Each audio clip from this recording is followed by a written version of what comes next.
Em maio de 1999, David Phillips, um engenheiro que morava em Davis, na Califórnia, estava passando pelo corredor de congelados do supermercado quando notou uma promoção em uma embalagem de comida congelada da marca Healthy Choice. De acordo com a promoção, ele poderia ganhar 500 milhas aéreas, que são pontos de fidelidade que podem ser resgatados em voos, hotéis e certas despesas de viagem. E se ele tivesse certo, ele e a sua família não teriam que pagar por mais nenhum voo pelo resto da vida. O que ele descobriu? E o que ele estava prestes a fazer em seguida? Fica ligado enquanto a gente mergulha profundamente nessa história e em muitas outras de pessoas que encontraram brechas legais para fechar acordos incríveis.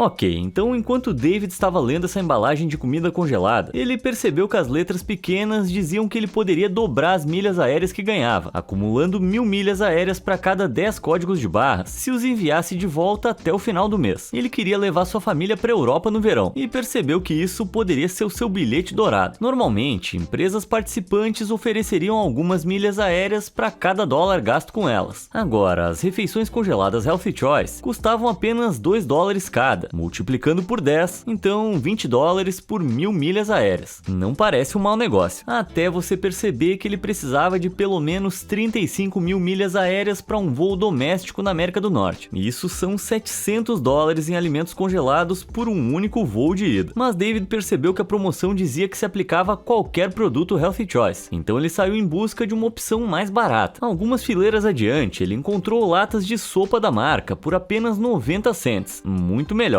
Ele encheu o carrinho com elas, mas o grande plano de David significava que ele precisava de mais, muito mais. Então, depois de pegar a sopa, ele foi para a loja de descontos local, conhecida como Grocery Outlet, e foi lá que ele encontrou a mãe de todas as ofertas: copinhos individuais de pudim da Healthy Choice, que custavam apenas 25 cents cada um com seu próprio código de barras glorioso. David esvaziou todos os pudins, mas ele queria literalmente ir ainda mais longe, então pediu ao gerente os endereços de todas as outras lojas da Grocery Outlet na área. Ele passou o fim de semana inteiro viajando por toda a região, comprando todos os copinhos de pudim que podia encontrar, de Davis até Fresno. Ele até fez um pedido na sua loja local para mais 60 caixas, e quando ele voltou, havia 2 pallets inteiros de pudim com seu nome neles. A farra maluca de compras de sobremesas de chocolate somou um total inacreditável de 12.150 copos. O cara tava mesmo focado, mas com tudo aquilo ocupando espaço em torno do quintal de David, alguns curiosos e julgadores começaram a pensar que ele tinha perdido a noção, mas David não se deixou abalar. Na verdade, para se gabar sobre a sua pilha, ele publicou fotos do seu estoque no site Webflyer, um site dedicado a encontrar as melhores ofertas de viagens. Ele escreveu seus posts sob o nome de usuário Pudding Guy, ou cara do pudim, e a partir daí uma lenda do pudim nasceu na internet. Mas David tinha um enorme problema em mãos. O prazo final de maio para ganhar o dobro de milhas estava se aproximando muito rápido, e simplesmente não tinha maneira de arrancar todos os 12.150 códigos de barras e enviá-los a tempo. Então David teve outra ideia inteligente. Ele pegou todas as embalagens e foi a 2 bancos de alimentos locais e ao Exército da Salvação de Sacramento, onde voluntários concordaram em arrancar os códigos de barra em troca da generosa doação. Com todas essas mãos extras, David conseguiu coletar todos os códigos de barra e enviá-los para a Healthy Choice. Então tudo o que ele pôde fazer foi esperar ansiosamente. E se a Healthy Choice o pegasse por alguma regra? Afinal, esse acordo estava bom demais para ser verdade. Então, algumas semanas depois, um pacote grande chegou pelo correio da Healthy Choice. Dentro estavam 2.506 certificados, cada um premiando David com 500 milhas aéreas. Qualquer prodígio da matemática que esteja assistindo consegue fazer esse cálculo de cabeça. Mas não se preocupa que eu tenho uma calculadora e posso te dizer que isso resulta em um total de 1.253.000 milhas aéreas. David dividiu 216.000 milhas aéreas entre as suas contas da United, Delta e Northwest e colocou o restante, 1.037.000 milhas aéreas, na sua conta da American Airlines. E ao ultrapassar a marca de 1 milhão de milhas, David conseguiu o status Advantage Gold com essa companhia aérea, garantindo embarque prioritário, upgrades e milhas extras para a vida inteira. Portanto, levar toda a sua família para a Europa durante o verão teria custado dezenas de milhares de dólares só em passagens de avião, mas comprando um total de 3.100 $150 em copinhos de pudim, e usando esses 1,25 milhão de milhas aéreas, ele efetivamente pagou por 31 viagens para a Europa saindo da América do Norte por menos de $100 cada passagem. E ao doar o pudim para caridade, ele também obteve uma dedução fiscal de $815, significando que cada uma dessas 31 passagens custou a ele apenas $75. Todo aquele cálculo de cabeça valeu a pena no final. Depois de comprar todo esse pudim, David pôde viajar para qualquer praia ensolarada do mundo praticamente de graça. Você pode pensar que depois de comprar tanto pudim, David ficaria enjoado, mas na verdade ele guardou 100 copinhos para ele. E embora sua família possa ter tido suas dúvidas no começo, qualquer esposa teria se o marido gastasse $3.000 em pudim durante o fim de semana. Eles desfrutaram de viagens memoráveis para a Itália, para o Peru, para o México e para a costa leste dos Estados Unidos. A família Phillips viajou tanto que as milhas de pudim agora foram todas usadas. Se ao menos houvesse mais nos supermercados em Fresno, mas a lenda do cara do pudim ainda vive entre as lendas da internet, como um conto clássico de um cara esperto que descobriu como burlar o sistema. Cara, eu com certeza teria prestado bem mais atenção nas aulas de matemática se tivessem explicado com pudim.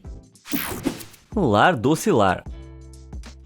Dizem que Nova York é a cidade que nunca dorme, provavelmente porque as pessoas não conseguem pagar um lugar onde elas possam dormir. O custo médio do aluguel aqui é de incríveis $4.295 por mês, o que se traduz em cerca de $830 por metro quadrado de espaço. Mas se quiser saber como se dá bem e viver em Manhattan, pergunta a um motorista de táxi. Eles não apenas conhecem as ruas da cidade como a palma da mão, mas também sabem como burlar as leis da cidade. Em 2015, Otimji Watara era um motorista de táxi que recebeu uma dica genial sobre uma lei imobiliária específica. Seguindo o conselho, Otimji alugou um quarto no Chelsea Highline Hotel e no dia seguinte solicitou um contrato de locação de 6 meses. O hotel estava registrado como um SRO, ou Single Room Occupancy, ocupação de quarto único, que geralmente descreve um prédio residencial para inquilinos de baixa renda. Para proteger esses inquilinos de proprietários duvidosos, o estado de Nova York emitiu uma série de leis, incluindo um Código Administrativo de Estabilização de Aluguel pouco conhecido, que determina que ocupantes de SRO que solicitam um contrato de 6 meses se tornam inquilinos permanentes. O quarto que Otimji havia solicitado estava oficialmente listado por $0 por mês de aluguel, o que significava que ele agora tinha um quarto sem aluguel para sempre. Mas depois de solicitar o contrato de locação, o proprietário do hotel descobriu o que estava acontecendo e impediu Otimji de entrar no quarto, impossibilitando intencionalmente que ele se tornasse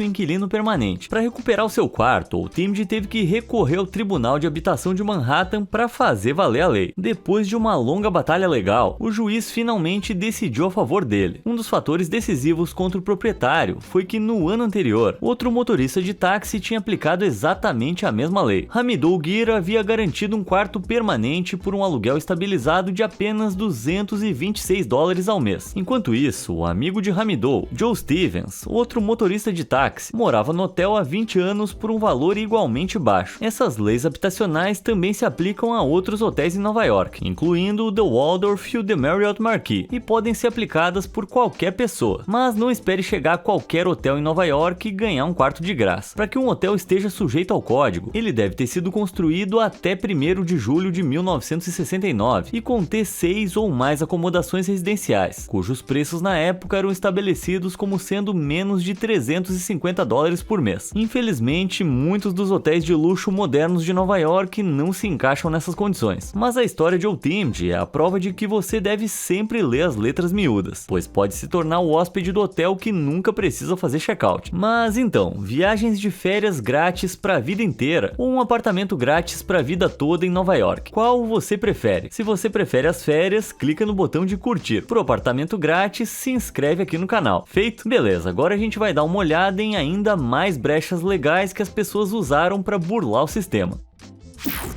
O crime perfeito.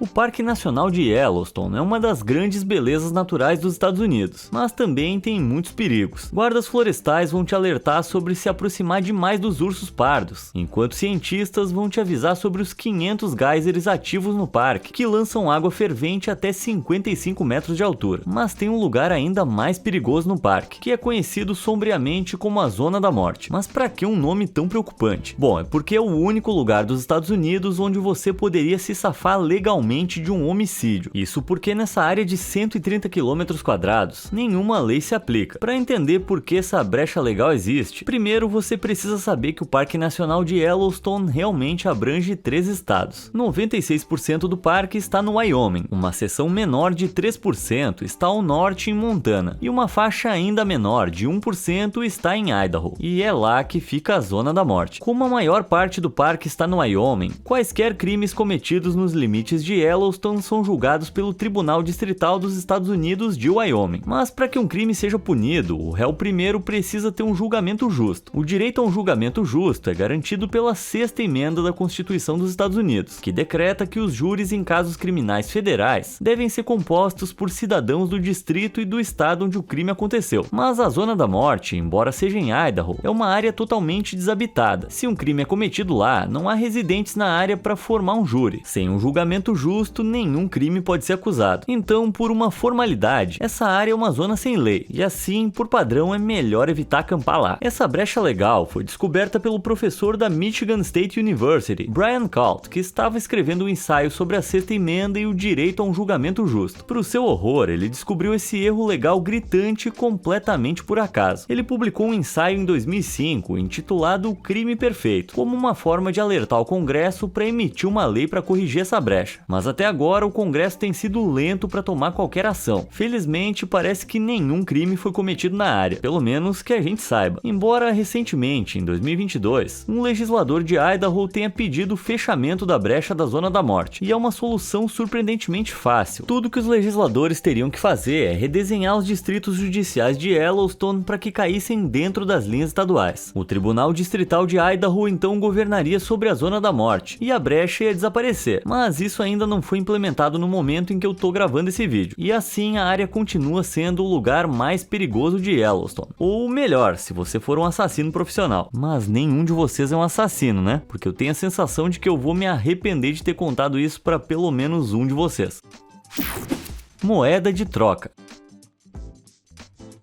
Todo mundo já ouviu falar em fazer chover dinheiro, mas já pensou se fossem especificamente moedas? Eu acho que isso ia doer. Talvez seja por isso que as moedas de $1 nunca decolaram, apesar das incessantes tentativas do governo americano de lançá-las. Uma campanha para despertar o interesse do público pelas moedas de $1 acabou dando terrivelmente errado, e as pessoas estavam indo fazer viagens de graça em vez disso. Mas antes disso, por que o Tesouro dos Estados Unidos estava tão ansioso para que os americanos começassem a usar suas moedas? Bom, simplesmente seria muito mais barato para eles. Na verdade, economizaria para o governo dos Estados Unidos mais de $500 milhões por ano. Mas com certeza o papel é mais barato de produzir do que moedas de metal, não? Bom, na verdade, isso se resume à vida útil do dinheiro. Conforme as notas circulam na economia, elas se desgastam, rasgam e danificam, até que não servem mais para o propósito e são retiradas de circulação para serem destruídas. Como resultado, o Bureau of Printing tem que imprimir bilhões de novas notas de $1 a cada ano para substituir a nota antiga. Até 70% das notas impressas a cada ano são usadas para substituir notas consideradas inaptas para uso. Mas as moedas de $1 duram 16 vezes mais do que as notas de papel. A vida útil de uma nota de $1 é de cerca de 6,6 anos, mas uma moeda de $1 pode durar cerca de 30 anos. E assim, a Casa da Moeda dos Estados Unidos tentou várias estratégias para despertar o interesse do público em usar moedas de $1. Num esquema lançado em 2008, a Casa da Moeda ofereceu a venda das novas moedas de $1 pelo valor nominal com frete grátis, permitindo o uso de cartões de crédito para comprar as moedas. Bom, uma pesquisadora científica chamada Jane Leal percebeu essa brecha importante no esquema. Se ela conseguisse um cartão de crédito com limite alto o suficiente, ela poderia, por exemplo, comprar 10 mil moedas de $1, depois depositar as moedas no banco e pagar o cartão de crédito. Normalmente, os bancos oferecem recompensas por pagar o crédito antecipadamente, ou dentro de um determinado prazo, como milhas aéreas grátis. Então, Jane e muitos outros autodenominados hackers de viagem começaram a comprar centenas de moedas de $1 em seus cartões de crédito para ganhar todas essas milhas aéreas. O esquema saiu completamente pela culatra nas tentativas da Casa da Moeda de colocar as moedas em circulação, já que elas estavam se acumulando nos cofres dos bancos. Funcionários da Casa da Moeda perceberam que algo estava dando errado quando descobriram que um pequeno número de clientes estava pedindo encomendando grandes quantidades de moedas. Os 20 principais clientes que compraram cerca de 696 mil dólares. Um homem teria encomendado 2,4 milhões de dólares em moedas de $1, e nenhuma delas estava entrando em circulação. Até que em 2011, a Casa da Moeda descobriu o esquema e enviou cartas aos hackers de viagem que estavam explorando essa brecha, impondo um limite rigoroso de compra de apenas 1.000 moedas a cada 10 dias. A Casa da Moeda dos Estados Unidos pode ter encerrado essa astuta tática de milhas aéreas grátis, mas as moedas de $1 nunca realmente conquistaram o público, provavelmente porque são mais pesadas e volumosas na carteira do que a facilidade de usar notas de papel. Além do mais, é bem ruim quando você tá dançando no palco e atiram moedas em vez de notas. Quer dizer, não, pera, esquece que eu falei isso. Poker Face. Quando se trata de apostas, dizem que a casa sempre vence, mas às vezes jogadores inteligentes conseguem vencer a casa no seu próprio jogo. E isso aconteceu em 2010, quando apostadores usando o site PlayNow da British Columbia Lottery Corporation descobriram uma brecha que garantia a eles $197,50 toda vez que jogavam. Como parte de um esquema promocional, novos jogadores no site recebiam um incentivo de $100 nas suas contas. Os jogadores então depositavam $100 do seu próprio dinheiro na conta e jogavam um jogo de baccarat, apostando $50 tanto no jogador quanto no banqueiro. No baccarat existem apenas 3 resultados possíveis: a mão do jogador vence a do banqueiro, a mão do banqueiro vence a do jogador, ou eles empatam, o que acontece muito raramente. Então, com suas apostas feitas, eles praticamente garantiam ganhar uma das apostas de $50, e assim, com os ganhos dobrados, eles recuperavam os $100 completos que haviam depositado. Em seguida, se apostassem a mesma quantia de novo, se qualificavam para sacar o bônus de depósito de $100. Depois de uma taxa de serviço de $2,50, os jogadores saíam com um lucro de $97,50 após alguns minutos de jogo. Parecia um grande erro, mas a British Columbia Lottery afirmou que de todas as pessoas que reivindicaram o bônus de $100, 75% continuaram jogando, mas eles nunca fizeram essa promoção de novo. Então eu fico pensando se essa aposta deu prejuízo. Veículo elétrico de vizinhança.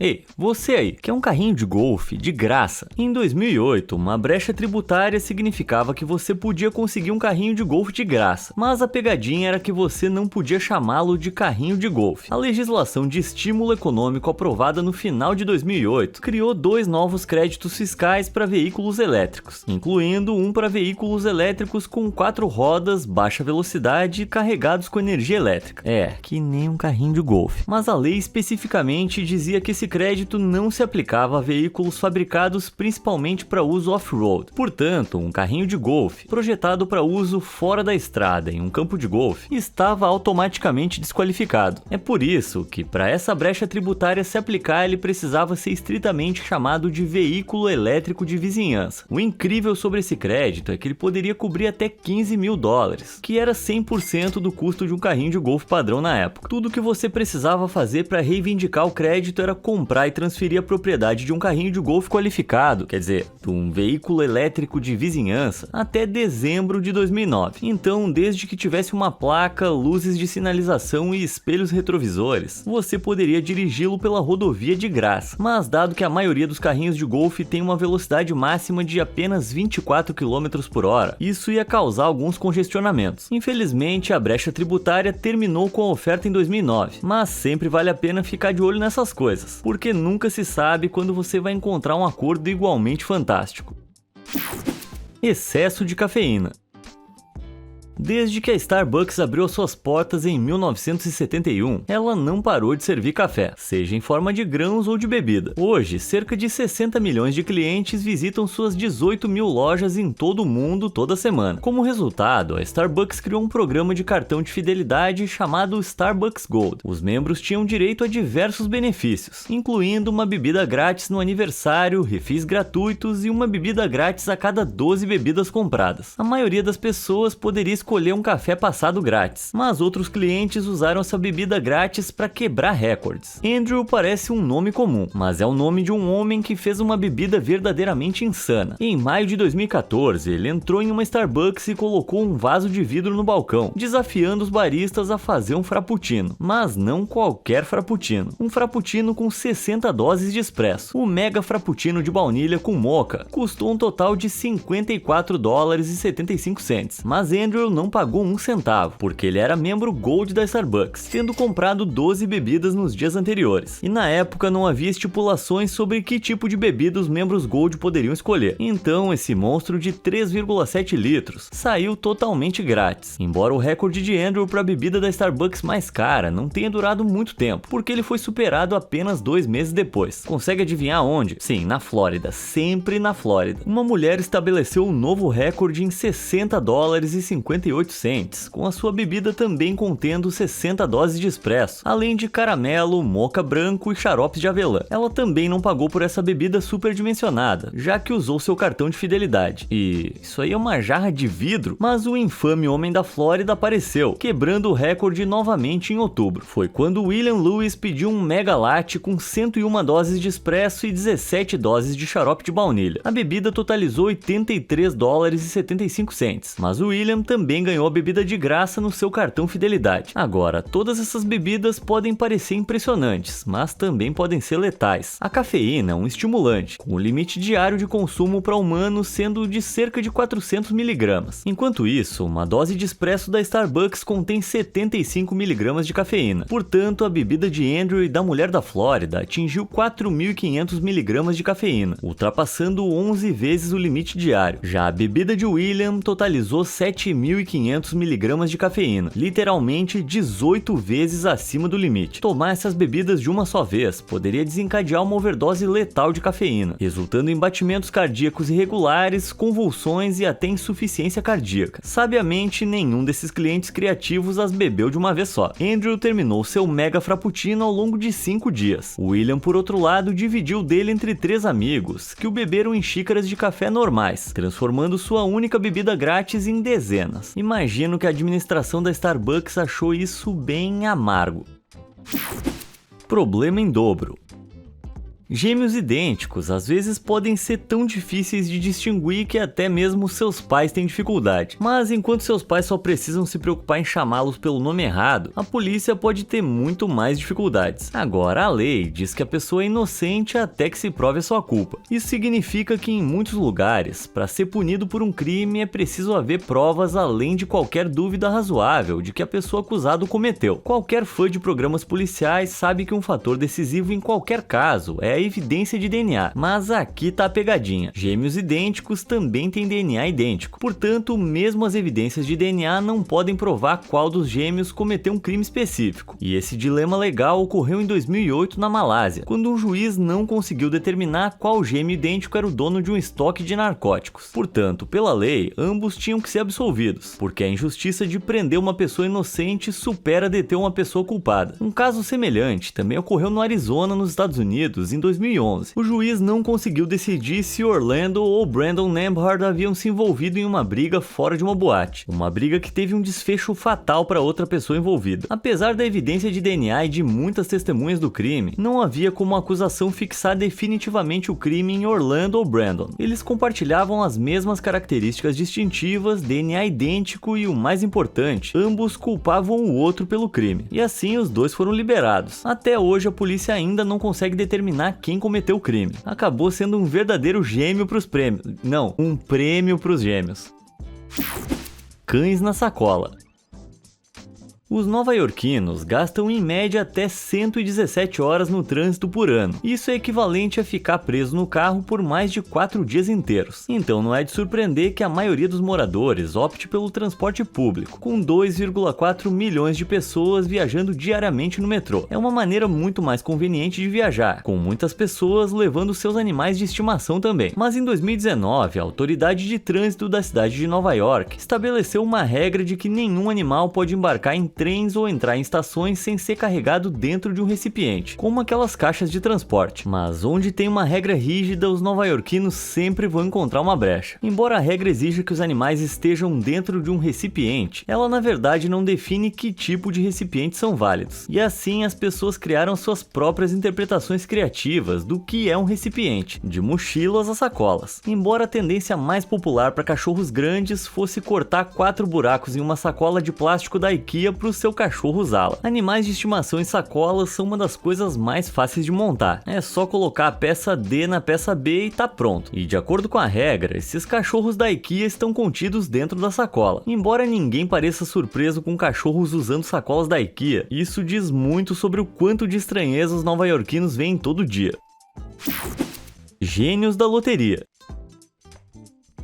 Muitos avós passam suas merecidas aposentadorias fazendo cruzeiros ou aprendendo a tricotar. Mas um avô que tinha um sério talento para números passou a sua aposentadoria manipulando a loteria. Em 2003, Jerry e Marge Selby estavam curtindo a sua aposentadoria em Michigan quando foi anunciado um novo jogo de loteria chamado Windfall. Na loteria normal Mega Millions, o prêmio acumula até que uma pessoa sortuda acerte todos os números e ganhe o grande prêmio em dinheiro. Mas no Windfall, se o prêmio atingisse 5 milhões de dólares e ninguém acertasse os 6 números, todo o dinheiro descia para os vencedores de prêmios de nível inferior. Então, qualquer pessoa com bilhetes correspondentes a 5, 4 ou 3 números recebia um prêmio em dinheiro. Jerry descobriu um folheto sobre esse novo sistema de loteria na loja da esquina. Com um pensamento rápido, ele levou só 3 minutos para descobrir como burlar o sistema. E eu levo 5 minutos só para decidir qual pizza eu vou pedir. Mas Jerry é um cara muito mais esperto que eu. Ele percebeu que se comprasse 1.100 dólares em bilhetes, estatisticamente teria pelo menos um bilhete vencedor com 4 números, o que lhe renderia 1.000 dólares de volta. Ele fez mais cálculos e percebeu que teria 18 ou 19 bilhetes vencedores com 3 números, o que lhe renderia 50 dólares cada. Isso significa que no total, depois de investir 1.100 dólares, ele ganharia 1.900. Os cálculos inteligentes de Jerry eliminaram totalmente o elemento de sorte da loteria. Agora era só uma questão de trabalhar as probabilidades a seu favor. Então, quando um rolldown foi anunciado, Jerry entrou em ação. Ele comprou 3.600 dólares em bilhetes Windfall e ganhou 6.300 de volta. Na vez seguinte, ele comprou 8.000 dólares em bilhetes e quase dobrou seus ganhos. Em 2005, o estado de Michigan encerrou a loteria Windfall, mas Jerry logo encontrou um jogo semelhante chamado Cash Windfall em Massachusetts. O casal dirigia mais de 1.136 quilômetros para comprar 100.000 dólares em bilhetes em 2 lojas de conveniências locais. Foi um investimento inicial alto, mas que realmente compensou, porque até 2009 eles tinham arrecadado mais de 20 milhões de dólares em bilhetes premiados. Depois de despesas com bilhetes e impostos, isso foi um lucro de 5 milhões. Até que a diversão acabou quando o jornal Boston Globe publicou uma reportagem investigativa expondo o esquema de ganhar dinheiro. Depois disso, o estado de Massachusetts anunciou que eliminaria gradualmente a loteria Cash Windfall dentro de um ano. Até janeiro de 2012, o esquema Windfall de Jerry e Marge tinha chegado ao fim. Ao longo de 9 anos, eles arrecadaram quase 27 milhões de dólares de ambos os estados, rendendo-lhes 7,75 milhões de lucro antes dos impostos. Esquece o cruzeiro luxuoso. Esses dois poderiam ter comprado o próprio iate, mas eles escolheram usar o dinheiro para propósitos práticos, como ajudar os seus 6 filhos, 14 netos e 10 bisnetos a pagar pelos estudos. Talvez tenha sido assim que o Jerry ficou tão bom em matemática, só contando as suas dezenas de descendentes.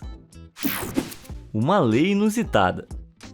Dizem que todo mundo tem um livro dentro de si, uma história não contada que poderia ser escrita, mas colocar todas essas palavras no papel pode levar uma eternidade, apesar de que, se tem uma coisa que os prisioneiros têm, é muito tempo livre. E de acordo com uma estranha lei romena, escrever um livro pode te tirar da prisão. Na Romênia, uma lei específica estipulava que os prisioneiros poderiam ter suas sentenças reduzidas em 30 dias para cada trabalho científico que publicassem. Em abril de 2015, um empresário romeno atrás das grades, George Kopos, conseguiu reduzir a sua sentença em 150 dias ao publicar 5 livros. Um dos seus livros tinha o título Aliança Matrimonial como Política dos Reis Romenos nos séculos 14 a 16, um trabalho acadêmico impressionante. Enquanto isso, outro prisioneiro escreveu um livro de 212 páginas em apenas 7 horas. Isso supera o recorde de Stephen King por escrever o seu romance de 219 páginas, O Concorrente, em uma semana. Prisioneiros romenos publicaram 340 livros somente em 2015. Mas como é que esses caras estavam escrevendo livros acadêmicos tão bem pesquisados tão rápido? Bom, um historiador chamado Catalin Parfen resolveu esse mistério quando pegou o livro de George e descobriu que era um plágio completo da sua tese de mestrado. O livro era uma cópia palavra por palavra de todo o seu ensaio. Esse plágio flagrante também explica o recorde de 7 horas, já que é muito mais fácil escrever rápido se você não precisa criar uma trama original. Os prisioneiros estavam encontrando trabalhos acadêmicos pouco conhecidos e apenas os copiando palavra por palavra, esperando que ninguém notasse. A lei permaneceu extremamente controversa na Romênia e foi finalmente revogada em 2016. Não é de surpreender que os prisioneiros agora passam muito menos tempo na biblioteca, já que o sistema legal da Romênia começou um novo capítulo.